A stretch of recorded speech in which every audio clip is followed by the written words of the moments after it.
bagaimana melengkapi profil pengusul pada SIMLIT Tabkes, Sistem Informasi Penelitian dan Pengabdian kepada Masyarakat Kesehatan. Bapak Ibu dan Saudara, para peneliti kesehatan yang saya hormati, ada dua hal besar yang perlu dipersiapkan supaya ketika melengkapi profil tidak mengalami kesulitan dan kendala. Yang harus disiapkan pertama sebagai langkah awal adalah kita harus meminta ke akun operator di masing-masing Poltekkes. Kemudian sesudah itu kita harus juga menyiapkan data-data akademik dan data karya ilmiah.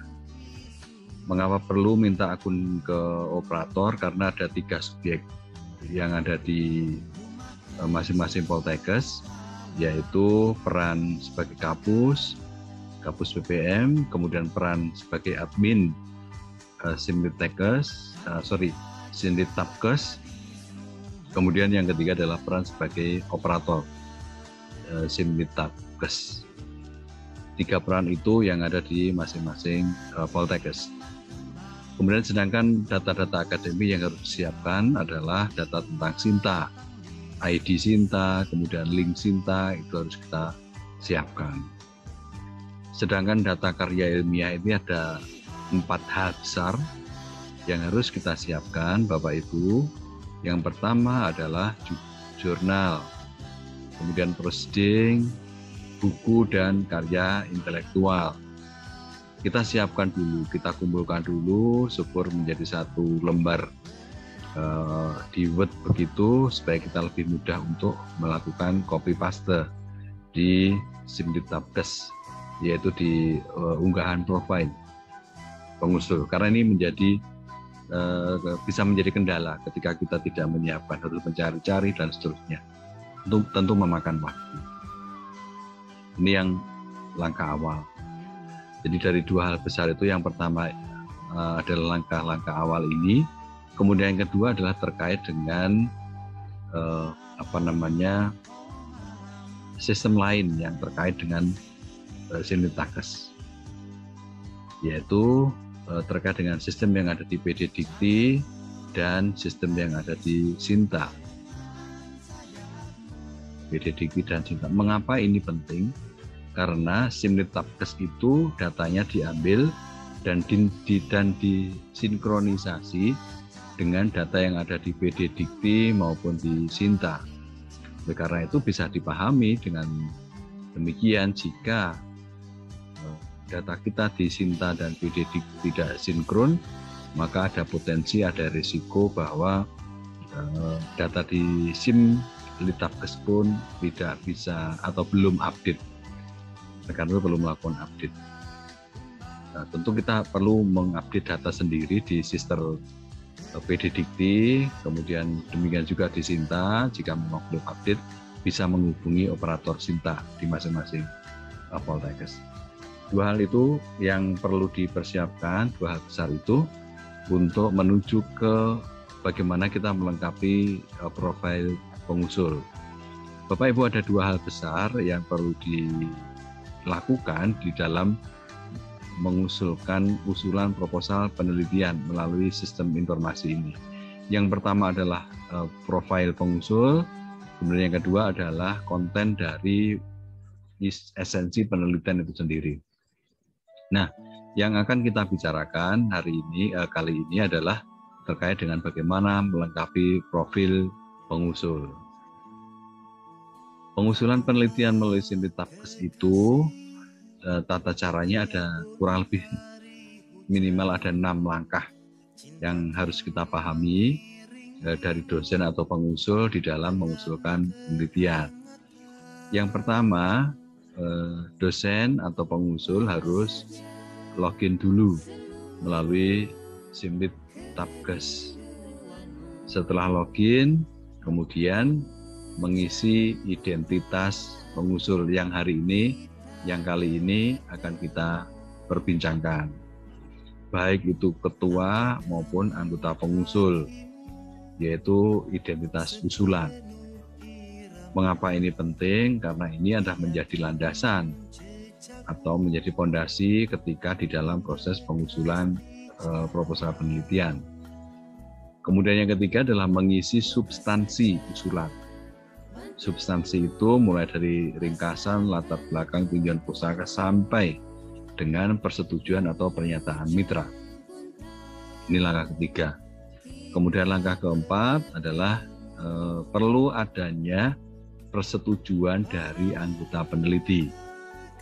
Maksudnya, melalui sistem ini, ketua pengusul perlu meminta kesediaan dari anggota pengusul penelitian, dan anggota pengusul penelitian juga harus login, kemudian memberikan persetujuannya.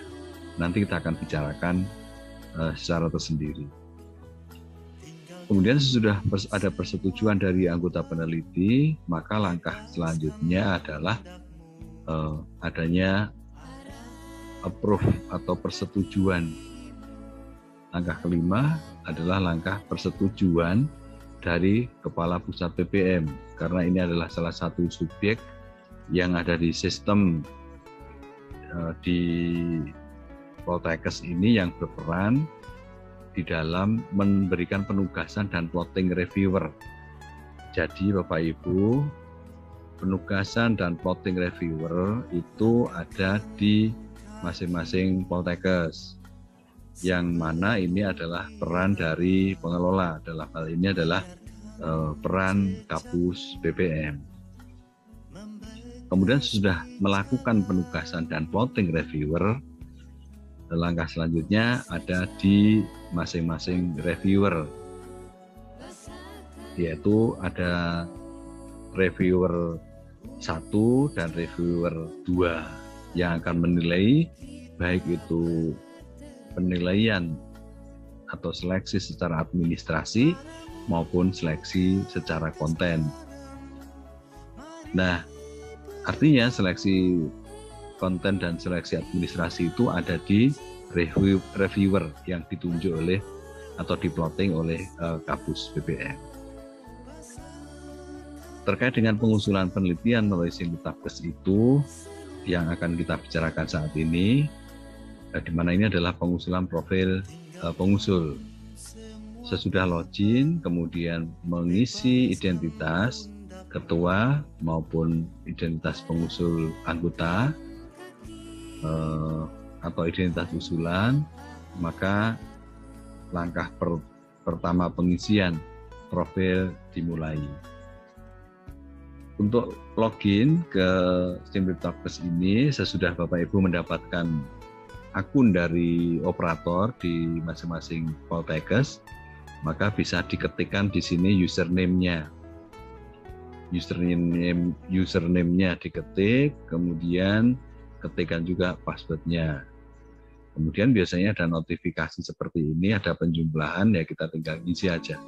Misalnya 4 tambah 0, jumlahnya 4, kita ketik angka penjumlahan.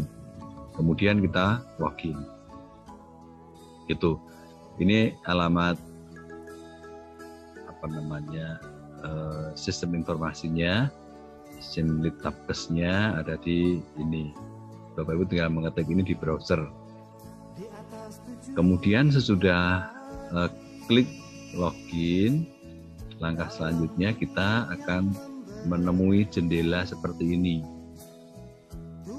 Jendela seperti ini Bapak Ibu akan menemui.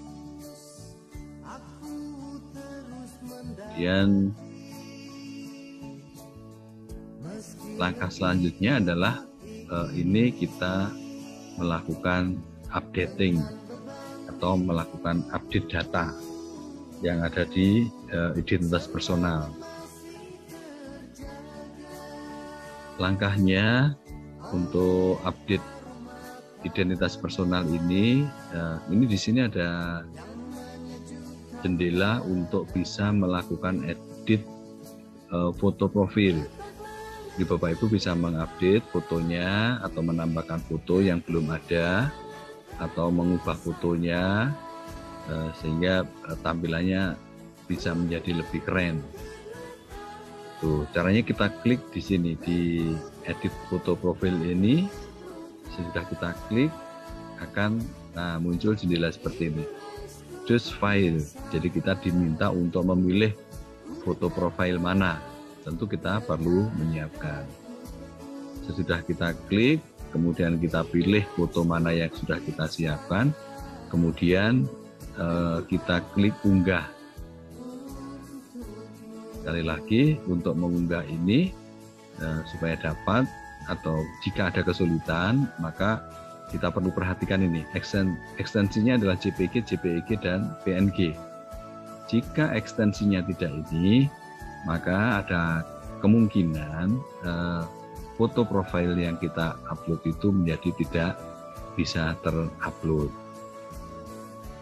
Kemudian jika sudah diupload, maka langkah selanjutnya adalah ini, klik selesai.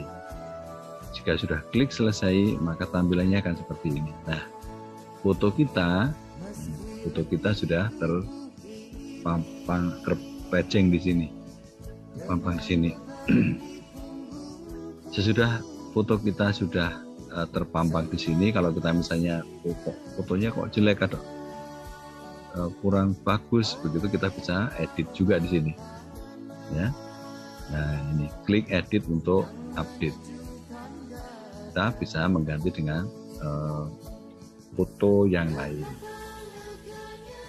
Kemudian Bapak Ibu, di jendela ini kita perhatikan ada dua warna, ada yang warna merah dan ada yang warna hijau. Yang warna merah ini adalah default yang tidak bisa kita ubah. Karena ini yang tadi di depan saya sampaikan bahwa ini yang nge-link dengan data yang ada di BD Dikti.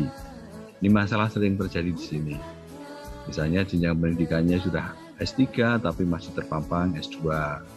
Jabatan akademik sudah lektor kepala tapi masih terpampang lektor, dan seterusnya. Tentu melalui sistem ini tidak bisa kita melakukan update sendiri. Jadi yang harus diubah adalah data yang ada di BD Dikti. Nah, pada sistem ini yang bisa diubah, bisa diupdate mana? Ya, yang warnanya hijau. Alamat, kemudian tempat tanggal lahir, nomor KTP, telepon, nomor HP, alamat email, dan seterusnya. Ini kita bisa melakukan update.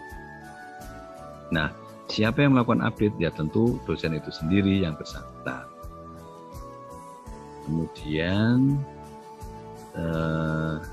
langkah selanjutnya adalah melakukan klik di Sinta. Jadi sekali lagi yang perlu dilengkapi dari data-data yang perlu diupdate tadi, termasuk KTP dan sebagainya sudah selesai, maka kita bisa menuju ke ini, jendela Sinta. Kalau Sinta ini bisa diupdate. Klik di Sinta, kemudian akan muncul jendela seperti ini. Ya, kita kan masih kosong ini, Sintanya masih kosong, Scopus Google Scholar-nya juga masih kosong, begitu. Nah, bagaimana caranya kita mengisi? Sekali lagi, kalau Sinta masih bisa kita isikan. Nah, caranya tadi kita klik pada edit di sini. Ini ada edit, kita klik, kemudian akan muncul jendela seperti ini. Supaya kita bisa memasukkan data kita, maka kita tinggal memasukkan ID Sinta kita di sini.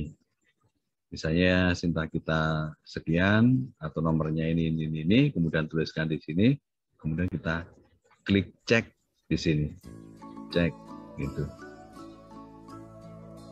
Sudah cek, maka akan muncul identitas seperti ini. Skor Sinta, ranking nasional, ranking afiliasi, Scopus, Google Scholar, dan seterusnya.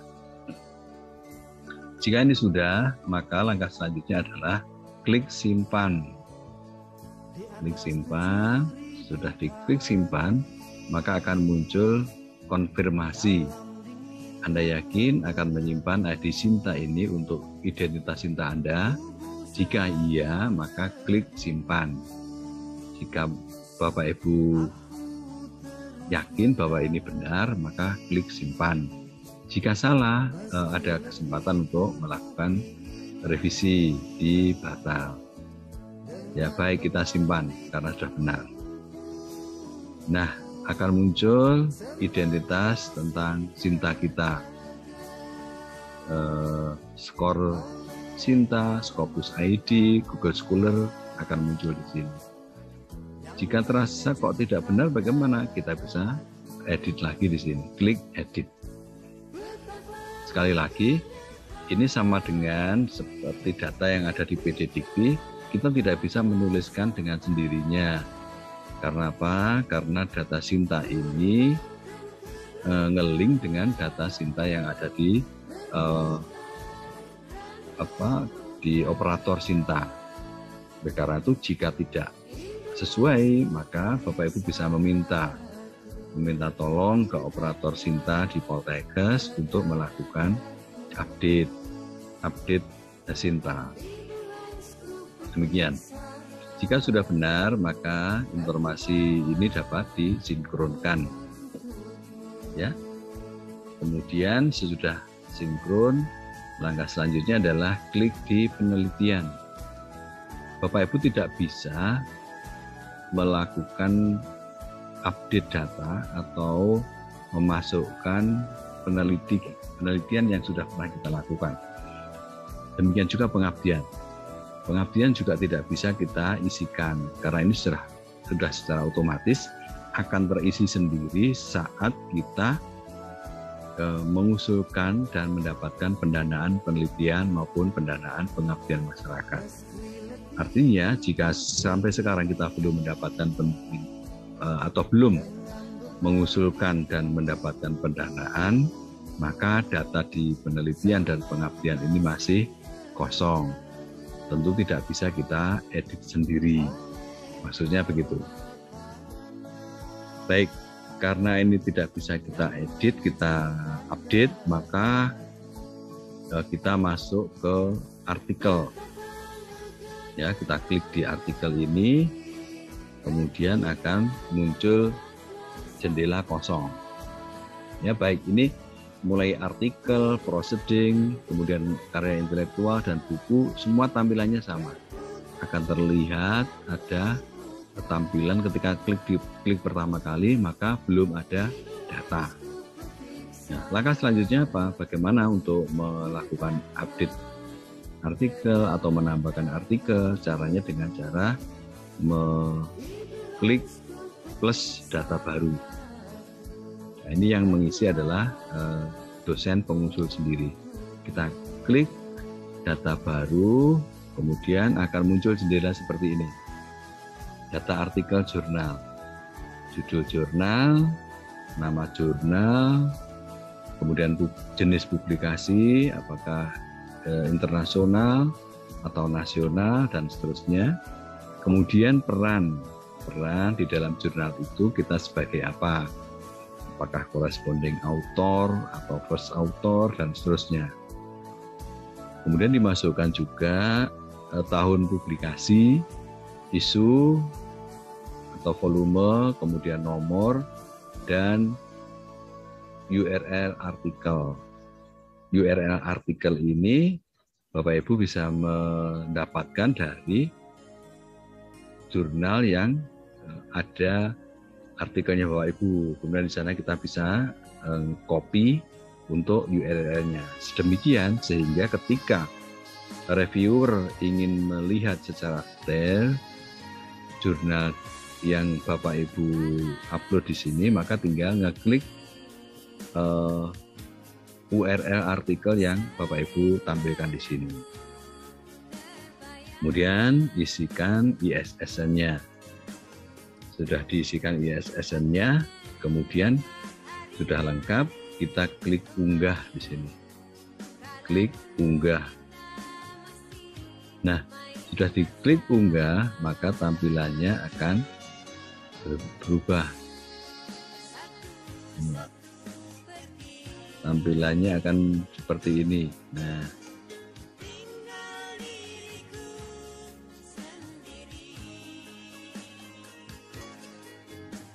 Nah ini artikel tadi yang kita klik, yang sebenarnya kan ini kan, kita klik terus klik unggah, maka akan muncul data yang ada di sini. Ini baru angka 1 karena kita baru memasukkan 1 artikel. Kemudian yang merah ini, tanda merah seperti ini bisa diklik Bapak Ibu. Kalau diklik maka kita bisa mendownload artikel yang sudah kita upload. Ya, karena itu ini sebenarnya bisa juga menjadi pangkalan data ilmiah bagi Bapak Ibu dosen. Bapak Ibu bisa mengupload, bisa menambahkan data artikel itu kapanpun, dimanapun bisa. Artinya tidak terbatas hanya saat untuk mengusulkan proposal penelitian pengabdian masyarakat saja. Nah, ini baru 1. Jika misalnya saya punya 10 artikel, bagaimana caranya? Ya kita klik 1, kemudian kita masukkan data-data yang tadi itu sampai selesai, kemudian diunggah. Nanti akan muncul di bawah ini angka 2, angka 3, dan seterusnya. Nah, demikian. Kemudian sesudah artikel kita masukkan artikel proceeding. Artikel proceeding sama. Ya, masih ada jendela kosong, kemudian kita memasukkannya dengan cara klik data baru. Maka akan muncul jendela seperti ini dan kita akan mengisikan satu persatu.